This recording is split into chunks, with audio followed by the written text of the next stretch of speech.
What up, world? Welcome all to another episode of the Ocho, presented to you in partnership, as always, with SB Nation's bloggingtheboys.com. My name is RJ Ochoa. You know me, of course, from BTB, and from right as your humble host on the Ocho. It is Thursday, the third day, April 4th, 2024. We hope all is well wherever you are. We hope you're happy, safe, healthy. And I do want to let you know that what you are listening to or watching is something that you can listen to or watch. This is one of those double episodes of the Ocho that is accessible both on the Blog of the Boys podcast network. Make sure to subscribe wherever you get your podcasts, Apple devices, Spotify, etc., or on the Blogging the Boys YouTube channel. Search for us on YouTube. Like our channel. We have a lot of live things happening all the time, a lot of recorded things that we upload, like this video. So basically, you do not want to miss it. It is basically a TV channel for all things Blogging the Boys and therefore all things Dallas Cowboys, plus the NFL draft in 3 weeks. You know that we will have live shows. We are very, very, very much looking forward to that. But today we're going to be having a conversation about, well, 3 different things. And I wanted to make sure that we hit both audiences because I know that some of you only listen and some of you only watch, although I appreciate those of you who do both. So thank you very much, whatever your cup of tea is. We're grateful that you have a cup in general. So I'm recording this just so you're fully aware, full transparency. Is that the word I'm looking for? Full transparency. It is Wednesday, April the 3rd, 3 p.m. Central Standard Time for me. Sports have not been going my way this week. Obviously, my San Antonio Spurs have been losing. My Houston Astros have 1 win on the season. It was a no-hitter, but still, it would be cool if the Astros could stop doing stupid things. And obviously, we're all here because the Dallas Cowboys have upset us in some way, shape, or form. Now, I mentioned 3 different things. Now, they're all effectively tied together in the same way, but there are 3 different things to talk about nonetheless. First things first. The Derrick Henry thing for the Cowboys is upsetting. All right, the Derrick Henry thing was and remains to be upsetting. In case you do not know, in case you did not see, right after Derrick Henry signed with the Baltimore Ravens, he was interviewed by Adam Shine on CBS Sports Radio. I think it was CBS Sports Radio. Apologies if it wasn't. And he was asked specifically if the Cowboys ever called him, because the Cowboys had kind of been connected to Henry, at least in a rumor sense, leading up to the legal tampering period opening and obviously leading up to free agency in earnest. And Derrick Henry said, yeah, they never called. And it was kind of a big deal. We talked about it a little bit. And that was frustrating. But this subject has reared its ugly head once again. If you're watching, we'll have some materials for you up on the screen. But if you're listening, don't worry, I've got you. Derrick Henry was on the pivot last week. And sometimes when something like this happens, it takes a little bit of time for a certain quote to get aggregated enough to where it becomes a big national talking point. That's what we're here today. So this is an article from NFL.com. They were kind enough to transcribe it. I did also write about this at Blog on the Boys. It'll be out probably sometime on Thursday, I would guess. We'll take a look at that. But either way, this is Henry's quote on the pivot. I knew once free agency started that I wanted to work something out with the Ravens if we could, even though I'm living in Dallas, and Dallas being a perfect situation as well because we lived there. We ain't got to move, but at the same time, the Ravens, blah, blah, blah. And he goes on to talk about how the Ravens were a great fit for him. Now, when it was reported about Derrick Henry's house or whatever, everybody was all kind of up in a tizzy, thinking maybe he would join the Cowboys. That obviously did not happen. He noted here, they ain't holla at me at all, was his exact answer when he was asked if the Cowboys were in the mix, and that is very frustrating. He said, it would have been crazy. I thought it'd been some type of reach out, some type of talks or whatever. They never reached out. You know what I'm saying? I don't really know too much about their organization. All I know is what I hear. I was talking to my agent. They weren't really interested. It is where it is. Like I said earlier, I'm going to be where I'm going to be, and I feel like Baltimore was the perfect spot. Now, maybe you are somebody who feels like you didn't want to see the Cowboys devote serious resources towards the running back position, and I understand if you think that Derrick Henry is maybe making too much money, and you're in the I don't want to pay a running back camp. You running backs don't matter, blah, blah, blah. Before we take a look at his contract, I do want to show you one last thing he said, because this was an interesting quote. Here we go. Let's put it back on the screen for you. Here at the bottom, and I don't know if this is a shot at the Cowboys, but here's the quote nonetheless. I'm happy I'm going somewhere that they're hungry, he said. They're hungry for it, and they're right on the cusp. They're always in the conversation. I know Lamar wants one really bad, so I ain't going to somewhere where the expectation is like, we're going to see what's going to happen. Let's make the playoffs and let's make some noise. No, they're trying to win it. Being so close and losing that game to Kansas City, I know they're hungry. I know they're going to come in with the right mindset, and let's get to it. I'm ready to come in and be that added piece to it to help spring them forward any way possible, any way I can. And I don't want to speak for any of you, but I feel like if he had signed with the Dallas Cowboys, Derrick Henry, and if he had offered that same quote, if he had said, I'm glad to be somewhere where they're hungry, I'm glad to be somewhere where they're challenging, I'm glad to be somewhere where they're going for it, like whatever, parse it how you want. I think we would have allowed ourselves to get emotionally carried away, right? Just kind of knowing how we can be as Cowboys fans. We would have allowed ourselves to disconnect from the frustrating playoff loss to Green Bay, and we would have allowed ourselves to start drinking the Kool-Aid once more, right? I have an empty bottle of Blue Powerade. It would have been just like that. That would have been incredible. That would have been exactly what you wanted to hear about your team. And I'm not saying that because Derrick Henry said this about the Ravens that he feels the opposite about the Cowboys, but think about that quote and think about the fact that Dallas didn't even call him, right? It's difficult to take the Cowboys seriously when they're not even calling players. And I don't mean to just lean on silly little semantic things like that, but let's take a look. This is an ad on overthecap.com. Here we go. This is Derrick Henry's contract. We're talking about Derrick Henry, and they do such a great job with little blurbs here. Derrick Henry signed a 2-year, $16 million contract with the Ravens. $9 million is guaranteed, including a $7.79 million signing bonus. Derrick Henry's stop the cap, in 2024, this year is $5.1 million. You can't, I don't even have this on the screen. Let's get this up. There you go. For those of you who are looking at it, this is his contract. Although the podcast audience did get all of that. Hey, sometimes when we're doing these multi-platform shows, we run into situations like that. That's my bad. But $5.1 million. You cannot convince me that this would not have been a great idea for the Dallas Cowboys. And it's really not even about Derrick Henry. It's really just about the principle of it all. It's really about, I said this on my radio show on Wednesday. I'm not so mad about the Cowboys not signing Derrick Henry as much as I'm mad about something in a more macro sense. I'm mad that the Cowboys did not sign Derrick Henry, did not sign Austin Eckler, did not sign Saquon Barkley, did not sign Devin Singletary, did not sign Tony Pollard to bring Tony Pollard back, right? Pick the name that you want. And I'm not necessarily even mad about any specific player. I'm mad because now all we're hearing is Jonathan Brooks. In fact, let's take a look at the Cowboys 30 visit list. Let me pull this up right here because the reported 30 visit list, at least at this moment in time, as we get it, here we go. 30 visit list is coming up on your screen right now. And I'm going to make sure that I actually put it on your screen for those of you who are watching on YouTube, not like that situation we had a moment ago. Here we go. This is the reported Dallas Cowboys 30 visit list. You can check it out at blogontheboys.com. I'm not going to go through everything, but the names for the purposes of this discussion, we've got Trey Benson out of Florida State, the aforementioned Jonathan Brooks, Braylon Allen from Wisconsin, Bucky Irving out of Oregon. We've got Rasheen Ali out of Marshall. We've got Nathaniel Watson's linebacker. I saw the B for a second and jumped to it. But my point is, I'm mad that there are so many running backs that the Cowboys are being connected to because the Cowboys are now going to have to spend, in all likelihood, a premium asset, a top 100 pick on a position that they could have addressed in free agency. What I'm mad about is that they continue to paint themselves into these corners. The Cowboys continue to pigeonhole themselves. They continue to leave themselves no room for error, no realistic options, and they sit here and they say, well, what are we going to do? We need a running back. We're going to have to draft one. And what I've been bringing up all week long is the 2022 NFL draft. If you give me a second, I'll pull this draft. Actually, I don't even need to pull it up for you. I'll tell you just with my words.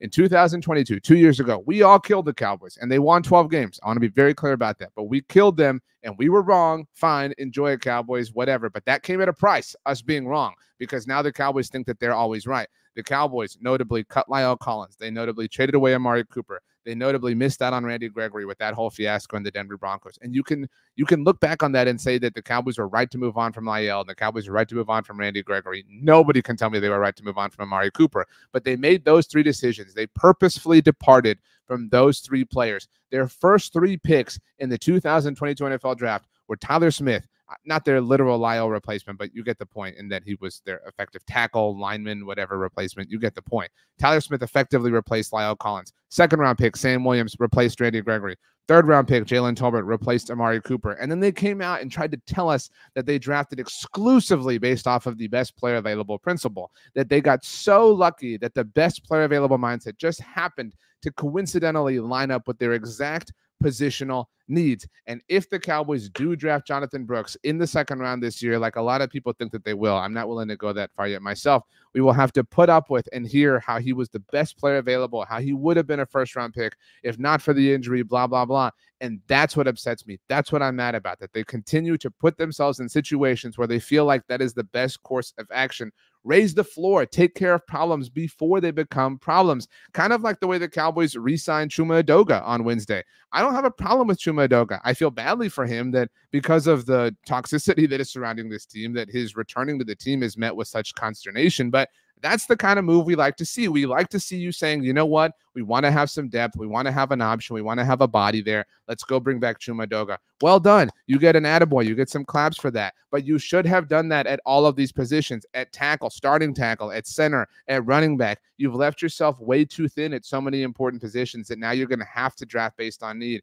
That's what I'm mad about. And so to hear Derrick Henry say that they didn't even call him is really, really, really, really, really, really, really, really frustrating. But that, that does it for the Derrick Henry Derrick Henry portion of this conversation. I mentioned we had 3 things to get to. Let's get to number 2. It's obviously related. This idea that the Cowboys, and I'm sorry if you're somebody who believes this, all right? If you do, let me tell you about Santa and the Tooth Fairy and about my beachfront property in, I don't know, Des Moines, Iowa. I don't even know if maybe there's a beach. I really don't know, but you get the point. If you truly believe that the Cowboys are just stuck, that the poor Cowboys have nowhere to turn, that they're just out of cap space, that how could they possibly get out of this situation? Dak Prescott's holding them hostage. Then you really need to reevaluate the way you're looking at this whole situation. This is not an idea that you have to accept. This is not an idea that is necessarily even completely true. Now, I'm a big fan of Michael Gelkins. We're going to put his tweet up on the screen for you right here.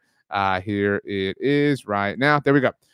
It's difficult. So Michael Gelkin tweeted the Chuma Edoga news, and that this happened like 5 minutes after the Houston Texans traded for Stephon Diggs on Wednesday. It just made it feel all the more hilarious. But Michael Gelkin's tweet reading, "It's difficult not to juxtapose moves the Cowboys and Texans are making, but while the teams share a state, they are in different worlds of salary cap management. Texans building around quarterback on rookie contract. Cowboys missed window long ago, now swim in water polluted with dead money." Okay, so my first issue with this is yes, kudos to the Houston Texans and kudos to the Chicago Bears and the Washington Commanders. They don't have a CJ Stroud yet, obviously, but they're planning as if they're going to have one, right? They're building their team. They're overpaying some players. You know why they can overpay? Because they have a quarterback on a cheap rookie contract. So good for the Texans going out and getting Danielle Hunter and obviously trading for Stephon Diggs, among all the other things that they've done so far this offseason. Very, very, very good for the Texans. I know their fans are pissed they didn't get Saquon Barkley, but I think it'll be okay based on the Stephon Diggs thing.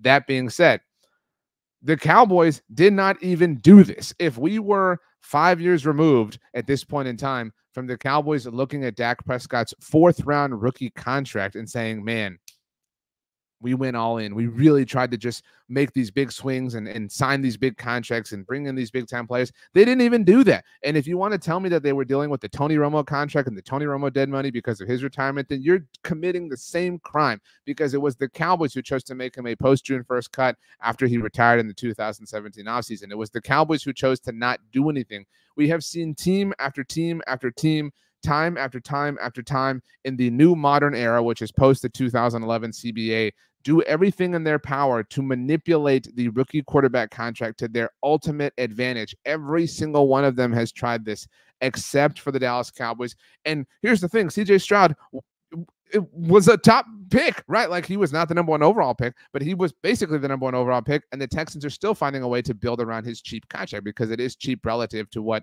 obviously your top flight quarterbacks make. The Cowboys had the cheapest of cheap possible quarterback contract situations going on for them with Dak Prescott on not even a 1st-round rookie quarterback contract, but a 4th-round rookie quarterback contract. So you can miss me with this idea that, oh man, the Cowboys aren't in that position because when they were, they did not do anything to take advantage of it. But that being said, the Cowboys could totally manipulate this situation if they wanted to. We have seen other teams who were in salary cap hell, the New Orleans Saints, even teams like the Los Angeles Rams or the Kansas City Chiefs, who carry Patrick Mahomes' big contract now, or the Philadelphia Eagles in different eras. I mean, we can name team after team after team.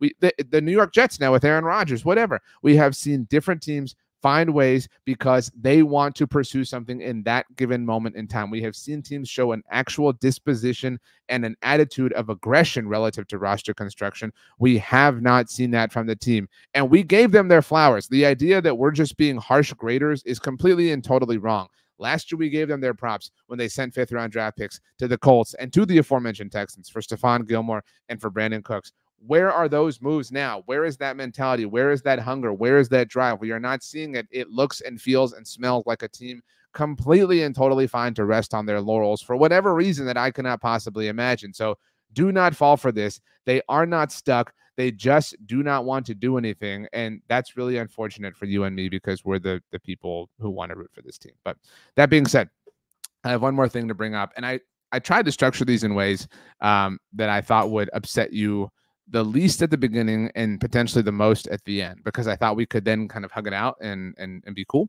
In case you did not see this, I also wrote about this. Jerry Jones was listed as the second richest person in the sports world by Forbes. This came out on, what's today? On Wednesday. It came out on Tuesday. And it will bother you because right now it just looks like all the Cowboys care about is money. Let's put this up on the screen for the visual audience, the YouTube audience. Here we go. So what you're looking at here is Forbes's list. This is literally titled The Richest People in the World. I'll take that banner off for you. Now, I want to say that Forbes ranked this in a weird way, but it's up to them. If you are watching on the screen, you can see that I have put us in the sports category right here. There's all sorts of industries that people have achieved and amassed their wealth in, but we are in the sports tab nonetheless. So that being said, this is the sports tab. Stan Kroenke, who owns the Los Angeles Rams, the Denver Nuggets, Arsenal Football Club, they're terrible. He ranks 115th in overall wealth among all of the richest people in the world, regardless of industry. So what a real loser. I mean, at 115, being honest with you. But number one, how Forbes has defined sports. He sits with a net worth of $16.2 billion with a B dollars. Right behind him in the sports world at number 2, but 137 overall, Jerry Jones, of course, of the Dallas Cowboys, $13.8 billion. Jerry is over $2 billion clear of Robert Kraft of the New England Patriots. He's at 11.1. Arthur Blank there at 8.4. Stephen Bisciotti at 7.2. Gail Benson at 6.1. The York family at 5.8. Janice McNair, speaking of the Texans, at 5.6. You go on and on and on and on. My guy Jim Crane is down here somewhere. There's Michael Jordan. Where was Jim Crane? Just for my satisfaction, $2.4 billion. But he's the 1,380th wealthiest person in the world. Again, serious loser. Now, I brought up how this was weirdly done, just because, and a shout out to the people who pointed this out to me on Twitter when I shared the screenshot. Steve Ballmer is not listed here, obviously, of the Los Angeles Clippers. Steve Cohen of the Mets is not listed either. David Tepper obviously owns the Carolina Panthers, among a number of different things. He's not listed. I don't know why Forbes wouldn't also include them under sports. I don't know if Forbes went with the primary way that these people amassed their wealth in life, but they are all more wealthy or have a higher net worth than Jerry Jones and the Cowboys. But at the very least, if we're just looking at the sports people here, Jerry Jones was listed as second by Forbes, trailing Stan Kroenke, who does inhabit the same space that Jerry Jones does, namely the NFL. Ironically, you could attribute a large portion of Stan Kroenke's wealth to Jerry Jones because it was Jerry who spearheaded the NFL's return back to Los Angeles, which has obviously been a huge reason for Stan amassing the wealth that he has over the course of the last, whatever it's been, 8 years. So, you know, SoFi Stadium has a lot to do with that and things like that, whatever. But yeah, Jerry Jones, number 2 here. And there are, I don't even want to call them cynics, but people who will say that as long as things like that continue to be the case, that nothing will ever change with the Dallas Cowboys. And I used to really fight back against that. I used to really push back hard. I used to say, no, you're just being negative. You know, the Cowboys definitely care about winning. But this is the most difficult time I've ever had refuting those kinds of arguments. This is the most difficult offseason I've ever had, the most difficult time since I've either been covering this team professionally for a living or been a fan of the team. This is the most difficult time I've ever had dispelling that notion because they didn't call Derrick Henry and they continue to whine and cry and bemoan about salary cap space when they have all these options available to them, but they just aren't willing to pursue them. It is what it is. Thank you to those of you who have subscribed to the Blog on the Boys podcast network and to the Blog on the Boys YouTube channel. Those things mean a lot. Like I said, our draft coverage will be ramping up. Our live draft shows obviously be going on as we get closer and closer to the NFL draft. We'll share those exact plans with you. But for now, my name is RJ Ochoa. You can follow me on Twitter, Instagram, or Threads at RJ Ochoa or on TikTok at RJ.Ochoa. If you'd like to send me an email, you can do so rj.ochoa@sbnation.com, or you can leave a comment down below in the YouTube video, and I will do my best to get to those. But for now, I'm going to bid you adieu. I hope you have the greatest day ever. I hope you have the most wonderful day of all time, the most wonderful week and weekend and year and decade and life of all time. You know why? Because you deserve it. We will see you mañana, my friends. As always, go Cowboys and peace out.